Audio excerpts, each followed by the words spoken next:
Bismillahirrahmanirrahim. Assalamu alaikum, my dear students. This session focuses on standard English. I hope and expect by the end of the session you would be able to understand the concept of standard English and the issues related to this concept. Well, my dear students, when we talk of the concept of a standard language, this becomes something very crucial in sociolinguistics. Why it is very crucial? Because the creation of a standard variety of any language is very much a socio-political phenomenon or a socio-political process. You know, there are always state nation policies, there are always political ideologies that operate behind, making a particular language variety as a standard language. So, the standard language of a community will fulfill a particular set of functions in that society. For example, it is used for broadcast purposes. It is used in the print media of that state or nation or society. It is used in education, and it is also used for all the government official purposes. So, by functions, in terms of functions, a standard variety can be differentiated from the non-standard varieties of the same language that exist in the surroundings. Well, my dear students, by and large, members of the community agree on what counts as a standard language.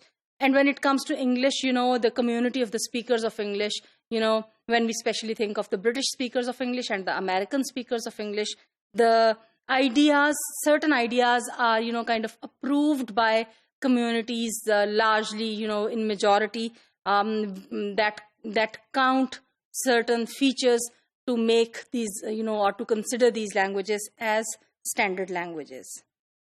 So, for example, when it comes to the use of multiple negation, this is very common in non-standard speech and writing, and it does not feature in written and standard English as such. Informal situations allow the use of multiple negation, whereas in formal situations, in standard writing, it is not used. So, for example, he ain't never done nothing. This can be spoken in everyday conversations, but in writing, in formal writing, it is not approved of as a standard form of English. Again, if you look at, for example, the example of between you and I instead of between you and me. This is another example, where those who are purists in the sense that who believe, in those varieties of English as standardized varieties to be purely used in the same way, they would disagree with this structure between you and I. They would not agree with that. Also, the example, it's entirely up to yourself. This use of yourself instead of you, would not be approved of in as a standard variety or as a standard English by the purists. This, however, raises certain questions. For example, how precisely does standard English vary? Means, are there variations within the standard English variety that we talk about? Well, first of all, we need to distinguish between the British English and the American English. Each of these is a standard variety, but within them there are a lot of, differences. Apart from that, within each, there are differences in standard written English and, the spoken English. Sometimes there are certain, structures or linguistic choices that are peculiar just to written forms. For example, certain variants of, spellings in British and American varieties, where, for example, COLOUR is used in the American variety and COLOR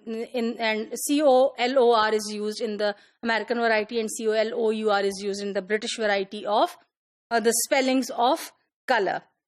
So sometimes they are purely based on the pronunciation.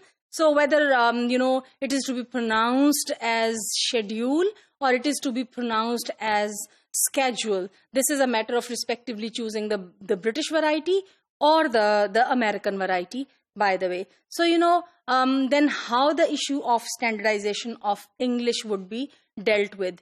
If each of these is a standard variety in itself, then what do we mean by the generic term standard English? not only the pronunciation and spelling variations occur, but also grammatical variations occur in both spoken and written standard English. I would just share a couple of examples. For example, I have not written to him. Look at the abbreviation IVE. Versus another example, I haven't written to him. So, these choices that are made in the spoken and in the written forms respectively, how would then this issue be resolved when it comes to the term standard English? Another example is of, I dreamed of that last night and I dreamt of that last night. Again, this dreamed and dreamt is the same, choice of variety between the British and the American English. Another perspective that can be taken on the issue of standard English, or another way how standard English can be seen in terms of its variations, is the different communities that have different standard English varieties apart from the British and the American English varieties that exist. So, apart from these two varieties, of which I have given a lot of examples, there are other emerging standards of English. For example, we may call the varieties that are being used in these different areas as standard varieties with reference to these particular areas.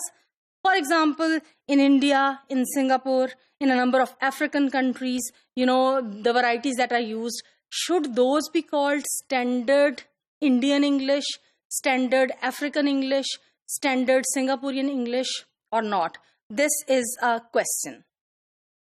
What I would ask you to do is to note the paradox of English as a global language. The more English is used across the globe, the more it is spreading across the globe, the more fragmented it is becoming, the more varieties are emerging in it, and the issues of using a standard variety emerge more as a challenge.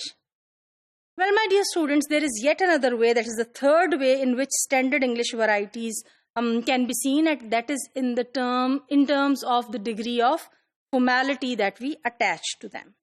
Speaker may use different varieties or different forms or different patterns when choosing certain styles, that is being formal or being informal in different situations. So, for example, for writing a letter in English in a formal context, the needs would be different from a piece of literature. There are particular grammatical forms. If you look at the screen, you can have a look at them. If he were here, we could go. If he was here, we could go. Both of these, varieties are used in different kinds of degrees of formalities. I insist she be given more time to finish her essay. As compared to this choice, I insist she is given more time to finish her essay. The first one comparatively less formal, the second one more formal, but both the varieties exist. So, there are certain reactions, my dear students, towards this term standard English and towards the process of standardization of English in the backdrop of the global spread of English language.